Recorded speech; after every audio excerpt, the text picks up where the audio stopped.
how to truly support a dying loved one. Imagine this. You're sitting beside someone you deeply love as they take their final breaths. Their eyes grow distant, their breathing shallow, and in that moment, you feel utterly helpless. What do you say? What should you do? How can you possibly help when faced with the most profound transition a human being will ever make? The journey from life to death remains one of humanity's greatest mysteries. Yet in our modern world, we've become increasingly disconnected from this natural process, leaving us unprepared for this inevitable moment. Throughout human existence, cultures have developed profound practices for supporting the dying. From ancient Egypt to medieval Europe, rituals emerged to guide both the dying and those left behind. But perhaps no tradition has developed as sophisticated an understanding of death as Buddhism has over its 2,600-year history. Within Buddhist philosophy, death isn't seen as an ending, but rather a transition, a doorway through which consciousness passes on its continuous journey. The question isn't whether we can prevent death, but whether we can transform this inevitable passage into a sacred opportunity for liberation. This understanding isn't merely philosophical, it's intensely practical. When someone is actively dying, our actions, words, and even thoughts can profoundly influence their experience and what follows. Yet, in our grief and attachment, we often do exactly what Buddhist wisdom cautions against. We cry at their bedside, we cling to their hand, we flood them with our emotions, all while their consciousness requires stillness, clarity, and space for its most important journey. The paradox is this: the very things we believe show our love may actually create obstacles for the person we're trying to help. To understand why these traditional Buddhist practices matter, we must first understand the process of dying itself, not just the physical cessation of organs, but the subtle dissolution of consciousness as taught in Vajrayana Buddhism. Let's explore how consciousness transitions at death, and more importantly, how we can help someone navigate this profound passage with wisdom, compassion, and skillful means. Imagine the human mind as a vast river flowing through countless channels in the body. According to Buddhist Tantra, there are 72,000 subtle energy channels converging into chakras throughout our system. During our lifetime, consciousness flows through these channels, creating our sensory experiences, thoughts, and emotions. But what happens when we die? This is where Buddhist understanding offers remarkable insight that modern medicine is only beginning to appreciate. Death isn't instantaneous. It's a process of dissolution. First, the 5 cognitive powers begin to dissolve one by one. Sight fades, hearing diminishes, smell disappears, taste recedes, and physical sensation numbs. Yet remarkably, even as these senses fade, consciousness remains. The subtle mind continues functioning long after clinical death has been pronounced. This isn't mystical speculation. Hospice workers regularly report that seemingly unconscious patients respond to voices, music, and presence, even when unresponsive by medical standards. The winds or energies that support consciousness gradually withdraw from the extremities, gathering toward the central channel of the body. For ordinary people, this process happens automatically and without awareness. But for those trained in meditation practices, particularly in the advanced techniques of Tibetan Buddhism, this gathering of energies becomes an opportunity for profound spiritual realization. This explains why accomplished meditation masters can remain in meditation for days or even weeks after clinical death, their bodies showing no signs of decomposition despite medical verification of no heartbeat or respiration. The key insight is this: at death, consciousness doesn't immediately vanish. It goes through stages of increasing subtlety. Each stage represents an opportunity for liberation if recognized. This is why in Buddhist traditions, the environment around a dying person becomes critically important. Every sound, touch, and emotional energy can either help or hinder this delicate process of conscious dying. So what does this mean for those of us sitting beside someone we love as they approach death? How can we truly help, rather than hinder, this sacred passage? The traditional approach might seem counterintuitive to modern sensibilities, yet it emerges from thousands of years of close observation and practice. When someone is actively dying, the greatest act of love isn't to cling, but to create space. First and foremost, Buddhist wisdom teaches us to maintain a peaceful environment. Loud crying, emotional displays, and physical interventions that aren't medically necessary can disturb the dying person's consciousness as it naturally withdraws. Instead of clutching their hand and begging them not to leave, sit quietly nearby. Instead of projecting your fear and grief, generate thoughts of loving kindness. This doesn't mean becoming cold or detached. It means channeling your love in ways that actually benefit the dying person, rather than burdening them with your attachment. For Buddhists, this means gently reciting the names of Buddhas, teachers, or sacred mantras that were meaningful to the person during life. If they practiced with a particular meditation deity or Buddha, remind them of their practice. If they followed another spiritual tradition, recitations from their own faith can provide similar support. The goal isn't to convert anyone in their final moments, but to provide familiar spiritual anchors as consciousness navigates unfamiliar territory. Remarkably, advanced practitioners can predict their own death with astonishing accuracy. Throughout Buddhist history, masters have left precise instructions about when and where they would die, and even details about their future rebirth.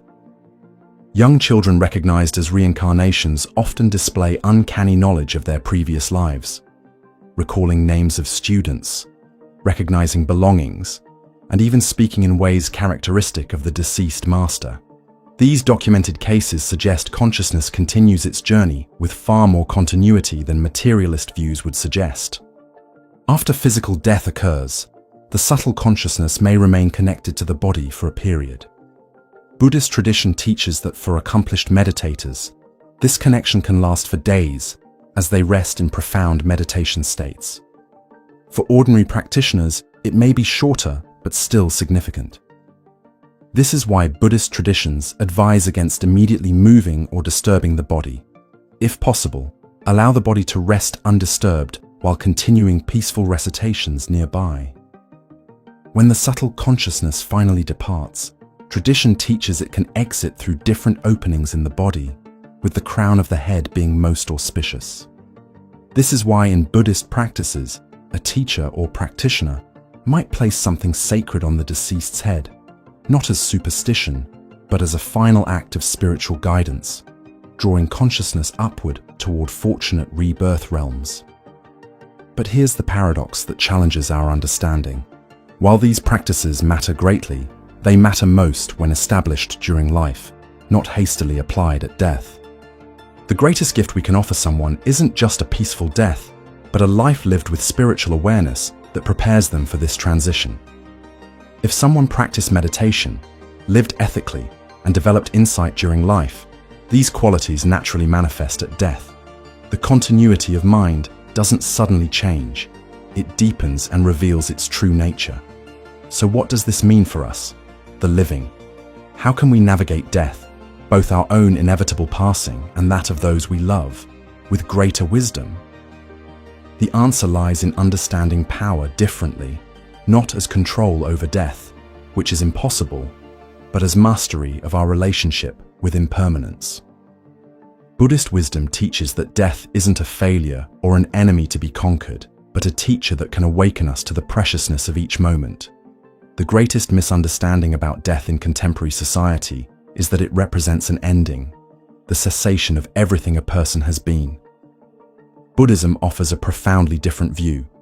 Death is a transition, not an annihilation. Consciousness continues its journey, shaped by the karma, actions, accumulated during life. This understanding transforms how we approach both living and dying. If death isn't the end but a doorway, then how we walk through that doorway matters immensely. According to Buddhist teachings, after death, consciousness enters what's called the Bardo state. an intermediate realm between death and rebirth lasting up to 49 days. During this period, the deceased may visit familiar places and loved ones before taking rebirth according to their karma. This is why traditional practices include 49 days of dedicated prayers and offerings for the deceased. These aren't merely commemorative. They're practical spiritual support for a consciousness navigating the between state. For those left behind, Buddhist wisdom offers equally practical guidance. Let go. This doesn't mean forgetting the person or ceasing to love them. It means releasing attachment that might keep their consciousness bound to this realm out of concern for you. If you've had unresolved conflicts, forgive. If you have regrets about what was or wasn't said, resolve them in your heart. If your grief is overwhelming, transform it into prayers and positive actions that benefit the deceased. Every single day for 49 days, family members can gather and let go of what has happened. Let go and carry on life from now. You recite Om 1,000 times every single night for 49 days and dedicate it for them. You can visualize the person that has passed away and visualize from the Buddha, from Shakyamuni or Tompa or whatever Buddha you're focusing on. Light's going to this person and telling them to enter the light, to continue their journey. This practice isn't about clinging to the deceased, but helping them continue their journey unencumbered by worldly attachments. Remember this crucial truth. Whatever disagreements, struggles, or conflicts existed during life lose their significance after death. Arguments about money, property, relationships, all these worldly concerns dissolve in the face of the ultimate reality. The only thing that matters is helping the consciousness move forward positively on its journey. This is why letting go becomes the greatest gift you can offer, not because you didn't love enough, but precisely because your love transcends attachment. The most powerful examples come from spiritual communities where these practices are lived rather than merely discussed. When a practitioner dies near their spiritual teacher, it's considered especially auspicious because the teacher can provide direct guidance during this critical transition. There are documented cases of practitioners dying peacefully in meditation posture, with their heads in their teacher's lap, and later being recognized in new incarnations with remarkable continuity of consciousness. But what about those without such spiritual contexts? The principles remain applicable regardless of tradition. Creating peaceful environments, avoiding excessive emotional displays that might disturb the dying person, speaking gently of spiritual matters meaningful to them, and helping resolve any lingering concerns. These approaches benefit anyone, regardless of their faith tradition. After death, practical rituals provide structure for grief while benefiting the deceased. In Buddhist traditions, memorial ceremonies aren't just for the living, they generate merit dedicated to the deceased person's positive rebirth. Creating images, statues, or stupas consecrated with the deceased's remains provides ongoing sources of blessing. Each prayer offered at these sacred objects continues benefiting their consciousness long after death. Traditional Buddhist practices also include using a portion of the deceased's possessions for spiritual purposes, offering to monasteries, sponsoring prayers, creating sacred objects, or helping those in need.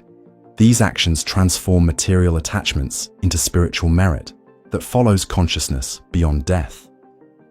Rather than keeping possessions in untouched shrines, transforming them into causes for spiritual benefit honors the person's journey more profoundly. So what does this all mean for us, here and now?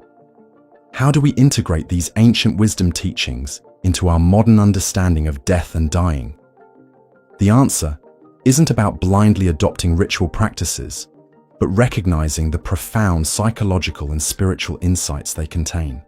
Whether you're Buddhist or not, these principles reflect universal human needs at the threshold between worlds, creating peaceful environments for the dying, speaking gently and meaningfully rather than projecting our fears, allowing spaciousness rather than clinging, and transforming grief into positive dedication.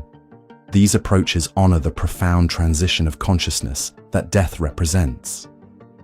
They allow us to support our loved ones not just during their lives, but through their most important journey. In essence, the Buddhist approach to death teaches us that our final act of love for someone isn't clutching them in our grief, but opening our hands in blessing as they depart.